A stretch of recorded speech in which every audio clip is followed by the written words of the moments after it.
अब हम स्टार्ट करते हैं आगे। आज भी अच्छे क्वेश्चंस करेंगे कुछ, ठीक है। मेरा ब्लू मार्कर दाएं बाएं हो गया है, सो ब्लैक से कोई नहीं, स्टार्ट कर देते हैं। Question is find the greatest value, find the greatest value of the term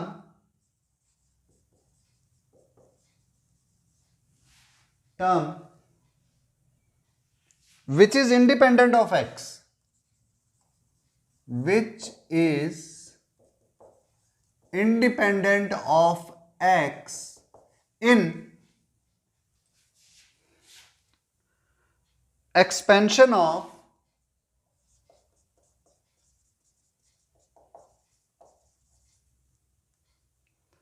x sin alpha plus cos alpha upon x to the whole power 10। यहां पर अल्फा इज रियल नंबर है, for alpha belongs to R. Okay, now आप लोग इससे पहले try करो, इसमें आपको greatest value of this term निकालनी है, जो x से इंडिपेंडेंट हो, आपको उसकी वैल्यू निकालनी है और उसकी भी ग्रेटेस्ट वैल्यू निकालनी है। करो ट्राई एक बारी।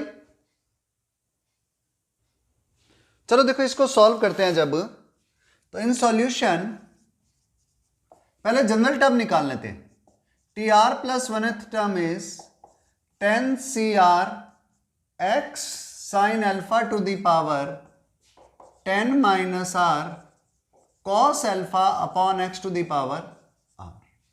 So it can be written as 10 CR x to the power 10 minus 2r sin alpha to the power 10 minus r into cos alpha to the power r. अब देखो, वैसे तो ये बाद में जब अभी थोड़ा सा 1 और 2 क्लासेस और होंगी तो ये डायरेक्ट ही बता सकते हैं कि भाई जब कभी भी पावर इवन होना और इधर x और इधर सिंपल 1 अपॉन में x हो, तो मिडिल टर्म होती है ना, उसका कोफिशिएंट इंडिपेंडेंट ऑफ x होता है। पर अभी जब तक ये नहीं पता, जब तक आप टर्म निकाल के उसको इक्वल टू 0 रखो, मतलब x की पावर को 0 रखो।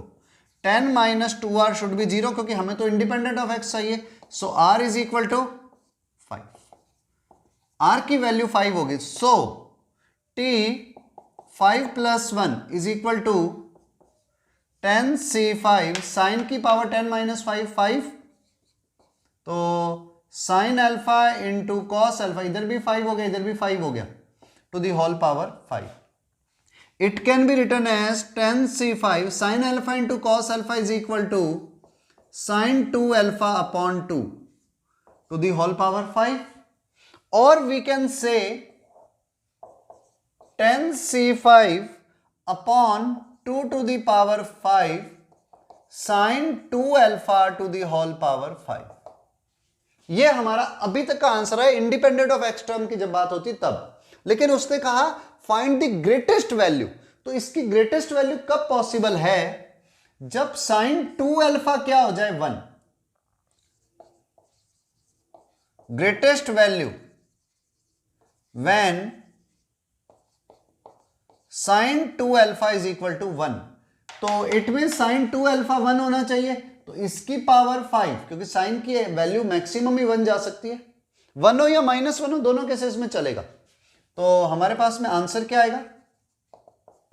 10 c5 2 की पावर 5 अपॉन में, this one is the answer. ये इसकी ग्रेटेस्ट वैल्यू है।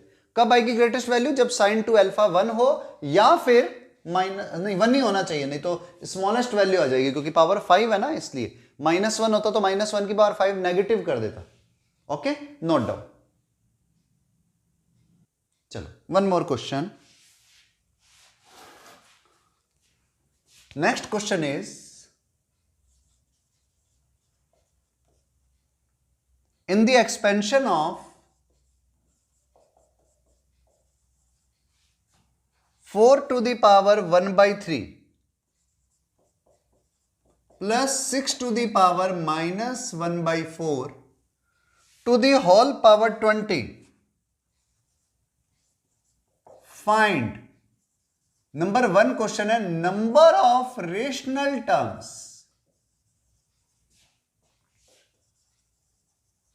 एंड नंबर 2 क्वेश्चन है नंबर ऑफ इरेशनल टर्म्स। अब इसको बहुत ध्यान से समझना कि क्वेश्चन डिमांड क्या कर रहा है। वो कहता है भाई आप इसका एक्सपेंशन करोगे, 4 की पावर 1/3 या 6 की पावर -1/4 है, तो इसमें रेशनल टर्म्स कितनी आएंगी और इरेशनल टर्म्स कितनी आएंगी। तो पहले बड़ा सीधा सा रूल, रेशनल टर्म्स का मतलब क्या होता है, जो P/Q की फॉर्म में लिखी जा सके, जहां पर P भी इंटीजर हो और Q भी इंटीजर हो। बट ध्यान रखना इरेशनल नंबर में क्या होगा, अंडर रूट आ जाएगा, क्यूब रूट आ जाएगा, जो सॉल्वेबल नहीं होते, सीधा पॉइंटों में आते रहते हैं, इरेशनल नंबर बन जाते हैं। तो आपके पास जब आप इसके सॉल्यूशन पर आते हो तो जनरल टर्म क्या होगी, TR plus 1th term it is equal to 20CR 4 की power 1/3 to the whole power 20 minus R 6 की पावर -1/4 की पावर R, और वी कैन से 20CR 4 की पावर 20 माइनस R/3 एंड 6 की पावर माइनस का R/4। अब इसे समझना है आपको बहुत ध्यान से। आप ये भी लिख सकते हो अपॉन में 6 की पावर R/4। ये इसकी जनरल टर्म आ गई, जहां पर R की वैल्यू 0 से स्टार्ट होती है, 1 2 3 एंड सो ऑन 20 तक जाएगी, क्योंकि मैक्सिमम पावर 20 थी। तो इट मींस यहां पर टोटल टर्म्स कितनी है, 21, जिसमें से कुछ टर्म्स रेशनल होगी और कुछ टर्म्स इरेशनल होगी। तो देखो पहली चीज तो ये 20CR, आप R को 0 1 2 3 4 5 20 तक कुछ भी लिख दो, ये हमेशा एक नेचुरल नंबर आता है। 20C0 1 होगा, 20C1 20 होगा, 20C2 20C3 कर लो, ये सारे के सारे हमेशा नेचुरल नंबर आएंगे। प्रॉब्लम इन जगहों पर आएगी। तो पहली चीज तो ये कि जो R है आप उसको वही वैल्यू दे सकते हो जिससे ये भी एक नेचुरल नंबर मिले और ये भी एक नेचुरल नंबर मिले, या बोल दो तो ये एक इंटीजर मिले और ये भी एक इंटीजर मिले, अदर देन 0, अपॉन वाला 0 नहीं होना चाहिए। तो पहली चीज तो ये कि R को 4 का मल्टीपल होना पड़ेगा इसके हिसाब से। 6 टू द पावर R/4 एक इंटीजर कब हो सकती है या नेचुरल नंबर कब हो सकती है, जब R is a multiple of 4। 4 का मल्टीपल मतलब यहां पर कौन कौन से नंबर, 0 4 8 12 16 और 20, इनमें से कोई भी नंबर हो R, तो 6 की पावर जो आएगी वो एक नेचुरल नंबर आ जाएगी। और 20 माइनस R/3 को भी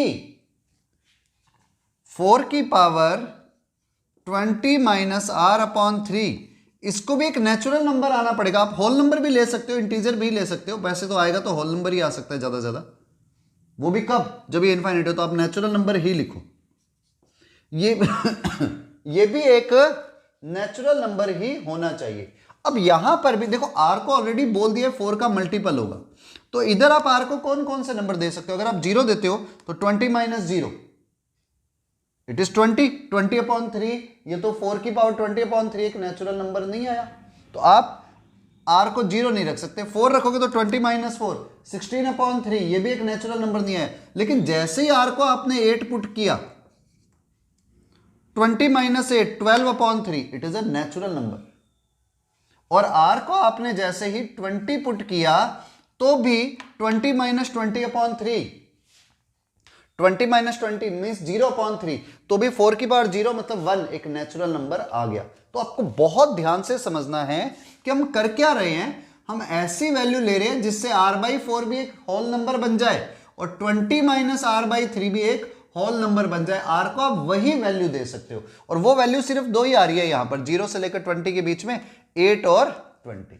तो इट मीन्स जब आप 8 और 20 पुट करोगे तो आपके पास ये दोनों नंबर नेचुरल नंबर आ जाएंगे, और ये तो ऑलरेडी नेचुरल नंबर है। तो means when R is equal to 8 और 20 then we get TR+1 as rational number. तो हमें TR+1 रेशनल नंबर मिलेगा। इस क्वेश्चन को दोबारा देख लेना, अगर आपको कोई भी डाउट हो तो एक क्वेश्चन और ऐसा करेंगे। TR+1 एक रेशनल नंबर होगा अगर R की वैल्यू 8 या 20 हो तो, और means we have only 2 rational term. आपके पास में सिर्फ रेशनल टर्म 2 ही होंगी। कब होंगी? जब R की वैल्यू या तो 8 रख दो या 20 रख दो। और इरेशनल टर्म कितनी होंगी? वी हैव टोटल टर्म 21 थी, उसमें से 2 तो रेशनल है। We have 21 minus 2 means 19 irrational terms.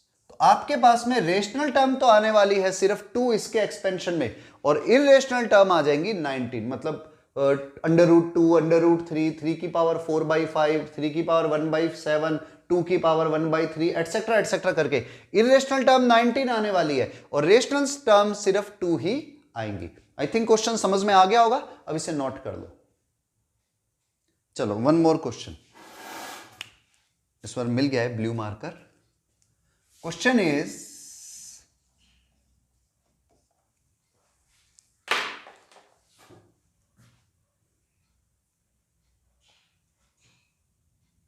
find the number of integral term. Find the number of rational term ही लिख दो,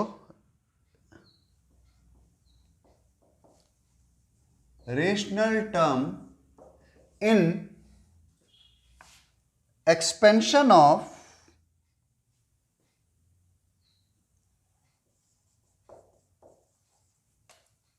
5 to the power 1/2 plus 7 to the power 1/8 to the whole power 1024। 5 to the power 1/2 है और 7 की power 1/8 है। इसमें rational terms कितनी आएंगी? और मैं तो रेशनल भी छोड़ो, आप इसमें लिखो इंटीग्रल टर्म कितनी आएंगी। अब थोड़ा सा कैलकुलेटिव और होना पड़ेगा। इंटीग्रल टर्म, ठीक है। ऑप्शन चलो दे देता हूं आपको मैं। Options are 512 A option, B is 256, C is 128 and D is 129। ठीक है, सॉल्व इट, ट्राई करो, आई थिंक हो जाएगा इजीली।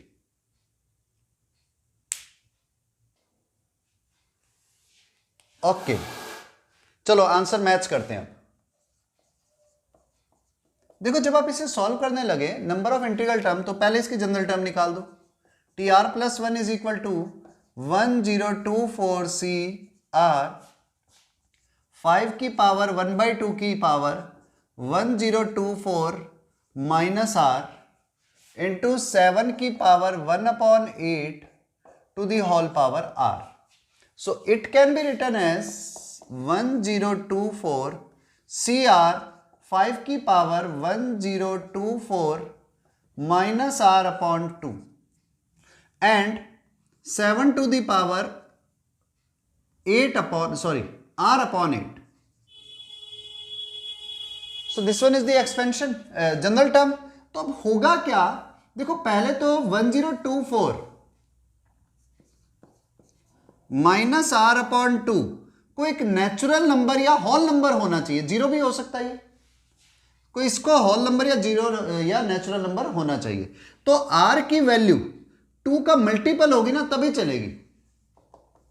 2 का मल्टीपल मींस R की वैल्यू हो जाए 0, 2, 4, 6, 8 एंड सो ऑन करते हुए 1024 तक, कुछ भी इसके हिसाब से। दूसरा, जब आप R/8 लेते हो तो ये भी होल नंबर होना चाहिए, मींस R की वैल्यू 0, 8, 16, 24 एंड सो ऑन 1024 तक कोई भी नंबर हो। 1024 भी 8 की टेबल में आता है शायद। 8 1 जा 8, 42, 8 5 जा 40, यस, यहां तक कोई भी नंबर हो सकता है।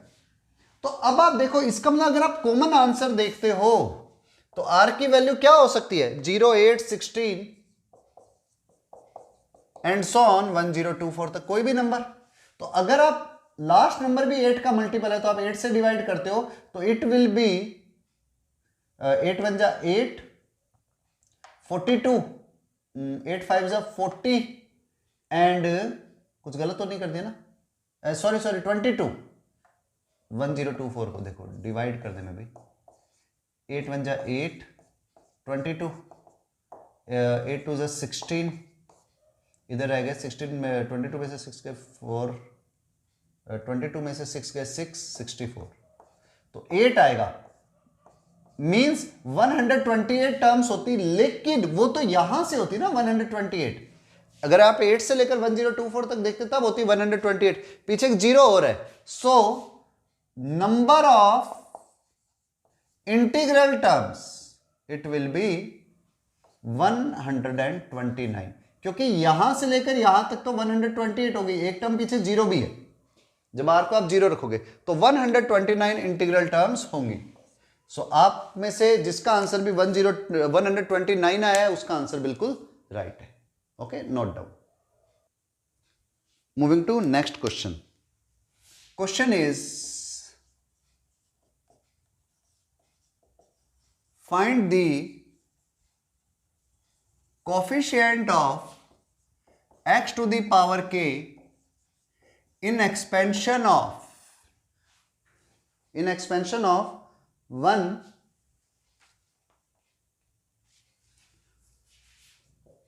plus 1 plus x plus 1 plus x square plus and so on 1 plus x to the whole power n।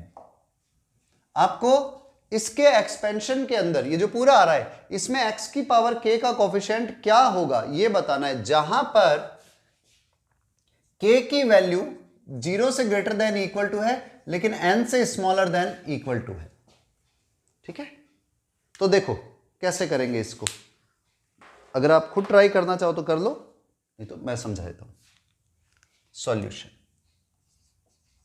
सबसे पहले हम उस पर ध्यान देते हैं जो सीरीज चल रही है, 1 plus x, 1 plus x square and so on 1 plus x to the whole power n।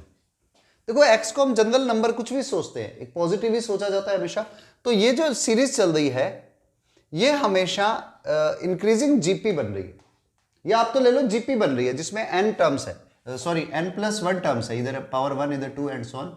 तो इसका जब आप जनरल टर्म लिखोगे, इसका सम ऑफ टर्म्स लोगे तो a into R to the power जितनी टर्म्स है वो -1 अपॉन r -1, 1 से 1 कैंसल, तो ये क्या आया 1 plus x to the power n plus 1 -1 upon x।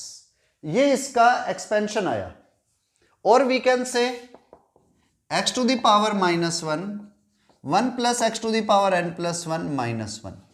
अगर आप इसको इससे मल्टीप्लाई करते हो तो ये आ जाएगा x की power -1 into 1 plus x to the power n plus 1 minus x की पावर -1।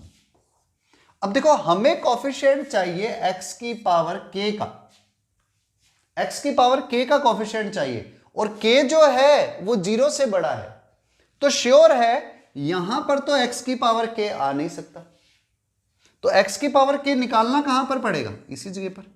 अब देखो x की पावर -1 भी एक कांस्टेंट है, x की पावर -1 भी कांस्टेंट है। अगर आपको याद हो जस्ट प्रीवियस क्लास के अंदर हमने एक कुछ एक्सपेंशन लिखे थे जिसमें मैंने ये लिखा था कि expansion 1 plus x to the power n it is equal to nc0 plus nc1x plus nc2x square plus nc3x cube plus nc4x to the power 4 plus and so on, और जनरल टर्म आई थी ncr x to the power r plus and so on last ncn x to the power n। तो मैंने आपको ये कहा था x की पावर r का कोएफिशिएंट कभी भी निकालना है ना तो ncr लिख दो, x की पावर r का कोएफिशिएंट कभी भी निकालना है तो ncr लिख दो। यहां पर मुझे कॉफिशिएंट किसका चाहिए, x की पावर k का, कॉफिशिएंट ऑफ x की पावर k। अब बहुत ध्यान से समझना, x की पावर k का कॉफिशिएंट चाहिए। इधर मैंने देखा तो x की पावर -1 आ रही है, तो अगर मैं यहां से x की पावर k का कॉफिशिएंट निकालता हूं तो वो रियल में क्या करेगा, x की पावर k इधर आएगी और यहां पर आ जाएगी -1, तो k -1 का कॉफिशिएंट हो जाएगा। मींस मुझे चाहिए किसका कॉफिशिएंट, x की पावर k + 1 का कॉफिशिएंट चाहिए यहां से। क्यों, क्योंकि अगर आप इधर से x की पावर k + 1 निकालोगे और उसे इससे मल्टीप्लाई करोगे -1 से, x की पावर -1 से, तो ओवरऑल x की पावर सिर्फ k बचेगी। तो यहां से आप क्या करो, कॉफिशिएंट ऑफ x की पावर k निकालना था क्वेश्चन में, सो कॉफिशिएंट ऑफ x की पावर k + 1 फाइंड कर लो इन 1 + x की पावर n + 1। 1 + x की पावर n में x की पावर r का कॉफिशिएंट होता है NCR, तो 1 + x की पावर n + 1 में x की पावर k + 1 का कॉफिशिएंट होगा n + 1c k + 1। ये हमारा आंसर होगा। रिपीट करता हूं कैसे किया, 1 + 1 + x 1 + x² एंड सॉल्व। मैंने इसे पहले सॉल्व कर दिया जीपी के फार्मूले से, ये रिजल्ट आ गया मेरे पास, या ये रिजल्ट आ गया बोल दो तो। अब मुझे चाहिए था x की पावर k का कॉफिशिएंट, तो अगर मैं यहां पर देखता हूं तो इधर तो x की पावर k का कॉफिशिएंट है ही नहीं, तो भूल जाओ इसको। अब देखना सिर्फ इस जगह पर है, इधर ऑलरेडी दिख रहा है कि x की पावर -1 है, तो अगर मैं x की पावर k निकालता हूं तो उसमें -1 होते ही x की पावर k -1 बन जाएगी, तो उसका कॉफिशिएंट तो काम का होगा ही नहीं। तो यहां से मुझे किसका कॉफिशिएंट चाहिए होगा, x की पावर k + 1 का, क्योंकि वो इसके साथ में कंबाइंड होगा तो सिर्फ x की पावर k दे देगा। तो हमने क्या करा, कॉफिशिएंट ऑफ x की पावर k + 1 निकाल दिया। कहां से, यहां से, तो वो आएगा n + 1c k + 1। अगर यही यहां पर x की पावर -2 होता तो मैं x की पावर k + 2 का कॉफिशिएंट निकालता। अगर x की पावर -7 होता तो मैं x की पावर k + 7 का कॉफिशिएंट निकालता। और अगर x की पावर 2 होती, पहले ही x की पावर 2 होती, पॉजिटिव होती, तो मैं x की पावर k - 2 का कॉफिशिएंट चेक करता। क्यों करता, क्योंकि उससे k - 2 + 2 k आ जाता है x की पावर k। तो आपको इस स्टेप्स का ध्यान रखना है, ठीक है, नोट डाउन। क्वेश्चन अच्छा है, कर लो। चलो मूविंग टू नेक्स्ट क्वेश्चन।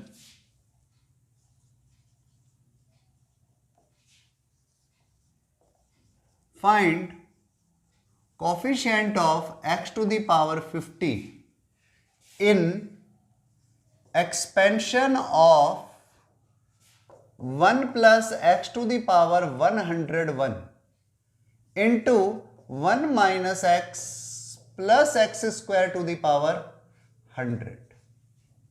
आपको 1 plus x की power 101 into 1 minus x plus x square की होल पावर 100 में के मल्टीप्लीकेशन में x की पावर 50 का कॉफिशिएंट फाइंड करना है। तो देखो कैसे,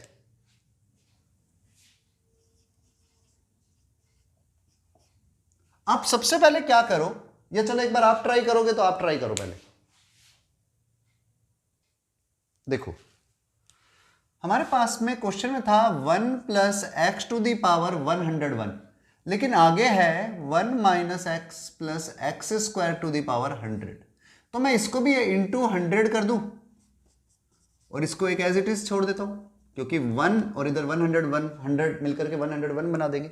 रीजन क्या है, अब ये एक फार्मूला बन रहा है, ये तो एज इट इज चलने दो। ये एक फार्मूला बन रहा है 1 plus x into 1 minus x plus x square to the whole power 100। A plus B into A square minus A B plus B square वाली फॉर्म बन रही है, नहीं तो मल्टीप्लाई करके देख लो। It will be 1 plus x का cube to the whole power 100। 1 plus x का cube to the whole power 100। अब जब आप एक बार 1 को मल्टीप्लाई करते हो तो 1 प्लस एक्स का क्यूब की होल पावर 100 आएगी। फिर प्लस एक बार x को मल्टीप्लाई करते हो तो x into 1 plus x cube की ऑल पावर 100 आएगी। तो हमारे पास में ये टर्म बन गई। अब मुझे चाहिए x की पावर 50 का कोफिशिएंट, तो मैं यहां से x की पावर 50 का कोफिशिएंट निकालूं एक बारी, और एक बार यहां से x की पावर 50 का कोफिशिएंट निकाल लूं, मेरा काम हो जाएगा इस पूरे से। तो जब मैं यहां से जनरल टर्म लिखने की बात करता हूं, देखो 1 प्लस एक्स की पावर अगर 100 होती ना तो मैं सीधा लिख देता 100c50, लेकिन यहां पर x क्यूब है, तो अगर आप इसकी जनरल टर्म देखते हो तो वो बनेगी 100cr x की पावर 3r, क्योंकि बाद में है ना, अगर पहले होता तो मैं 1 की पावर ये x इधर होता x क्यूब, तो मैं लिख देता x क्यूब की पावर 100 माइनस r, लेकिन ये बाद में है तो डायरेक्ट इसके ऊपर 3r। और इधर से जब आप देखते हो इससे, तो इसकी जनरल टर्म आ जाती है, s की टर्म में लिख रहा हूं 100cs, यहां से बनेगी x की पावर 3s, और इधर एक 1 और है तो प्लस 1 और हो जाएगा। थोड़ा ध्यान से समझना, क्योंकि हम डायरेक्ट कोफिशिएंट नहीं निकाल पा रहे, इसलिए एक बार हमने टर्म लिख दी। अब रीजन ये है x की पावर मुझे 50 चाहिए, तो 3r शुड बी 50, जो कभी भी नहीं हो सकता, 3 का मल्टीपल कभी भी 50 नहीं आ सकता, तो यहां से हमें कोई टर्म नहीं मिलने वाली। We will not get any coefficient of x to the power 50 from here, तो नो, यहां से कुछ भी नहीं मिला। अब इधर बात करता हूं, 3s प्लस 5 शुड बी 50, तो 3s प्लस 1 शुड बी 50, तो 3s शुड बी 1 माइनस हो गया 49, 3 का मल्टीपल 49 हो, 3s शुड बी 49, तभी तो ये मिलकर के 50 होगा। अब 3 का मल्टीपल कभी 49 भी नहीं होता, तो 3s प्लस 1 कभी भी 50 नहीं हो सकता, तो ये चीज भी पॉसिबल नहीं है। मींस यहां से भी आपको नो टर्म, इधर भी कोई टर्म नहीं मिली x की पावर 50 वाली, इधर भी कोई टर्म नहीं मिली, तो our answer will be 0। Means x की पावर 50 का कोफिशिएंट कौन होने वाला है? 0 होगा। 0 मतलब होगा ही नहीं। रिपीट करता हूं, हमने क्या किया, 101 था, उधर 100 था, तो इसको मैंने 1 और इधर 100 अलग कर दिया और ये एज इट इज लिख दिया। अब जब इसको इस तरह से लिख सकते हैं, और 1 plus x into 1 minus x plus x square can be written as 1 plus x का होल क्यूब, क्योंकि रूल होता है a plus B into A square minus A B plus B square is equal to A plus B का A cube plus B cube.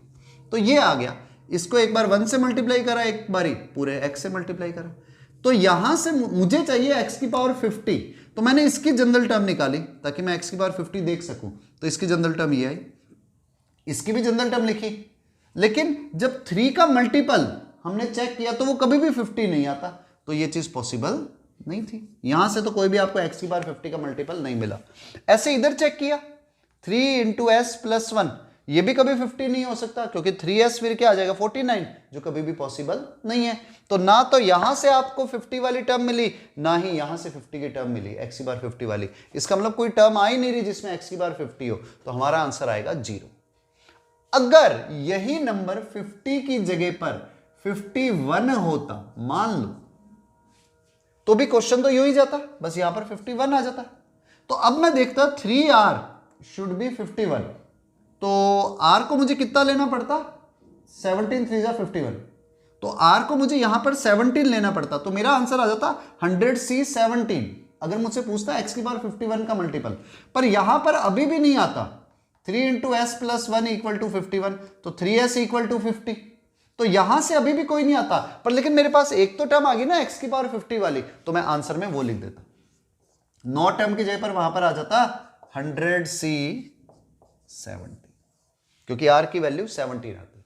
तो आपको थोड़ा सा calculative होना पड़ेगा, माइंड को डेवलप करना पड़ेगा, ताकि आप क्वेश्चन को इजीली समझ सको। ऐसी x की पावर अगर मान लो 49 होती तो यहां पर नहीं होता, लेकिन यहां पर होता, क्योंकि 3s प्लस 1 इक्वल टू 49 लिखते, तो 3s इक्वल टू 48, और 3 का मल्टीपल 48 होता है, s को आपको 16 रखना पड़ता, तो आपका आंसर आता 100c16। Okay, note down. इसका ये आंसर नहीं है, ये चीज याद रखना, ये आंसर तो अगर 51 होता तो होता। ओके, राइट डाउन, इंपॉर्टेंट है क्वेश्चन।